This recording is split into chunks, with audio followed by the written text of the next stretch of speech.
So Victory Day is fast approaching. That's the 9th of May, when Russia and some other erstwhile World War, because it was just after midnight when the instrument of surrender was signed in Germany, but that was Moscow time. It was the early hours of the 9th of May. German time, it was still very late on the night of the 8th of May. So France marks on the 8th of May, for instance. Anyway, so Putin has tried to distort and capitalize the Second World War to suggest that any opponent of his is Nazi, and therefore that his acts of illegal aggression and that his atrocities against civilians are entirely permissible. That's all sort of anti-Nazi action. When people learn about the Third Reich in Western countries, the lesson they learn is how important it is to dissent. If there is brutality and injustice, that you're duty bound to speak out against that and not to have blind faith and not to just follow the leader and so on. Whereas in Russia, Putin would rather have you learn the opposite lesson, that you must never dissent because that would enfeeble the state in fighting against Nazism, and that there really must be unlimited state power, state surveillance, and no individual rights, because that would cause weakness and division. But what if a Nazi-like regime were to take over your country, Russia? What should you do? Well, that can't be true. That's just impossible, he would have you believe, because, well, that's another country.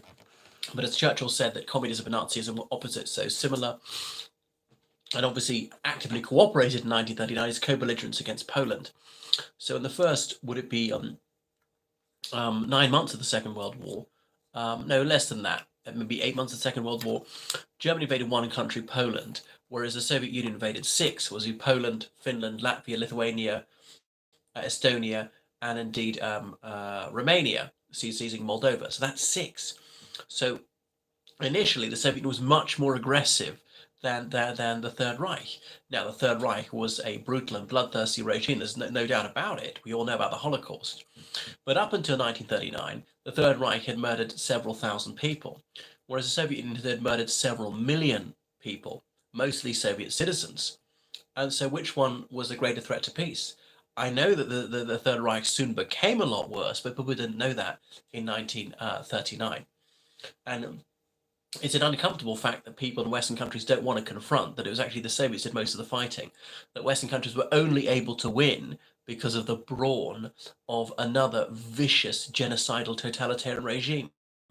And people would rather turn, Nelson's eye to that and say, we won, the Americans, the Canadians, the British, the French, instead of facing up to the fact it was actually Soviet thew and their blood and Western metal that won the war. But so Victory Day is vital for them. The Russians, this song about the Second World War, the Sacred War, it's no laughing matter. It's inconceivable that they could ever make a comedy about it. It's been made in some Western countries. So this so-called special military operation against Ukraine has been going for about 11 weeks now. So on Monday, they're due to have this big parade in Moscow as a public holiday, and I was in Moscow 3 years ago, hoping to have a good look. I couldn't get anywhere near it because all the streets are blocked off because the public don't count, just some VIPs. And often they'd have presidents of former Soviet republics, maybe the Chinese president, the Indian prime minister, various world leaders attending that. But this year is doubtful if any of those will go. Maybe Lukashenko, that's about it. Will he get Nikol Pashinyan from Armenia? Possibly, maybe from some of Central Asia. But he would have up to a dozen national leaders. He begins on the dot at a certain time, and the president gives the soldiers, he says, "Ura," and then the soldiers all call, "Ura, ura," as in hooray. So what is he going to announce? Well, I don't see him de-escalating the conflict, because there's a possibility he's grabbed a bit more of Luhansk and Donbass and say, okay, that's it, the war is over. Even if he says the war is over, the Ukraine might say, not on your Nelly, we're fighting to recover this stolen land. So you can't end a war unilaterally, even though you can begin one unilaterally. That's another lesson about wars. They're very easy to begin, but they're sometimes very tricky to end. And reintegrate this territory as southern Russia. They've let the cat out of the bag. They're going to stage these referenda in Luhansk and Donbass and other areas like Kherson. Luhansk and Donbass, even if held on a fair basis, Russia probably win that. But that actually doesn't, that's not legally binding. It's got no status whatsoever, legal status. It's really ultra vires for them to declare that then part of the Russian Federation. They probably stage it on Kherson and so on. They tried this trick with Crimea 8 years ago. Um, and they haven't managed to take the whole of Ukraine. They've only taken a bit over 10% of Ukraine in this current campaign, beyond what they already had from 2014. So I think he'll warn Western countries off. Really, I'm really serious about nuclear weapons. I think he might actually say it is a war. There are indications they're moving for general mobilization. They've advertised for people who can help mobilize more people, call up a lot more young men to the colours, and so recall people who've done their 1 year military service back to the army. That won't be popular. Some people won't answer the call, might leave the country. The FSB, that's Russia's internal intelligence agency, have documented that 4 million Russians have left country since the 24th of March. Wow, there's a country in a country of 140 million, 4 million people is huge. Now, not all of them are Russian citizens. Some of them say Central Asian guest workers who've lost their jobs, but they're also, it's also a brain drain. Highly talented, qualified workers who've gone abroad, gone to Israel, former Soviet countries like Georgia or Uzbekistan, and so on, where they can get by speaking Russian, similar culture, can enter without a visa, and so on, or even to Western countries, Serbia, Turkey, etc. So I think that's what he'll do. He'll try and ramp it up, escalate to de-escalate. As he believes in the rule by fear, intimidating people. He's a little thug who likes to throw his weight around. He's got a severe case of small man syndrome, and it's very clear that he is seriously ill. There have been persistent rumours that he's going to have surgery for cancer soon, possibly nominate Nikolai Patrushev to act as head of state, even though according to the constitution, it should be the prime minister who's acting president, and Putin himself performed this role when Yeltsin resigned on New Year's Eve 1999, performed it for a few months till leading up to the presidential election. So Patrushev is very bad news, and about a week ago he published this ultra-nationalist, hyper-militaristic manifesto. Will general mobilization actually help soldiers who are forced to fight over something they don't believe in won't end well for him? Well, you say they don't believe in it. Well, I think a lot of them do actually. There is 360-degree propaganda. If you look on the internet, on the radio, on television in Russia, they're all pro-war propaganda. If you open a newspaper, if you look at a billboard beside the street, and increasingly in school, so-called patriotic education, which is miseducation, which is brainwashing. Hyper-nationalist chauvinism is what they're being force-fed, and they're now trying to remove the word Ukraine from textbooks. Part of this broader war on truth, his growing assault on memory and fact, is very, very worrying. We're going back to Stalinism here. So even an intelligent person with great ratio-distintive skills could fall for this if you are ceaselessly bombarded with hyper-nationalistic bellicose propaganda.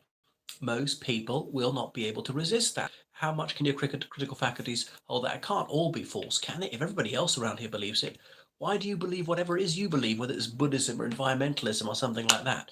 It will be to some extent because everybody around you believes that, and they're not necessarily wrong. So I think he's going to ramp it up on that date. I really don't see how can he spin this as a success. And saying this campaign has gone well has been an exercise in polishing a turd. And the Russian public have got to realize something is up. Russia's not even given an estimate of their casualties for about 2 months, and that in itself is very telling.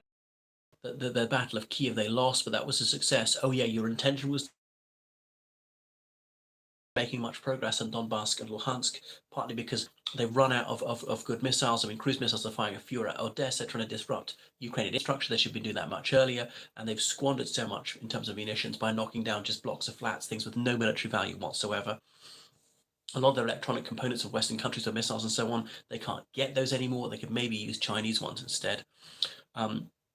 And they've just expended years' worth of military manufactures. They can speed up production, but not that much. And they've lost a lot of hardware.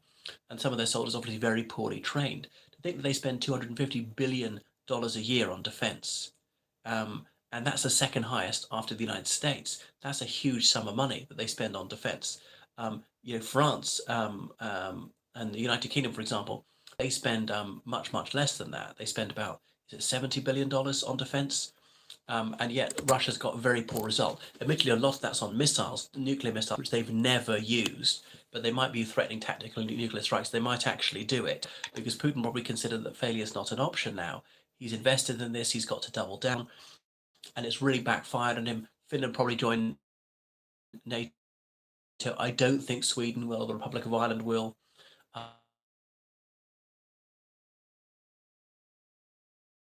which he sees as adjunct to the pro-Western governments coming to office.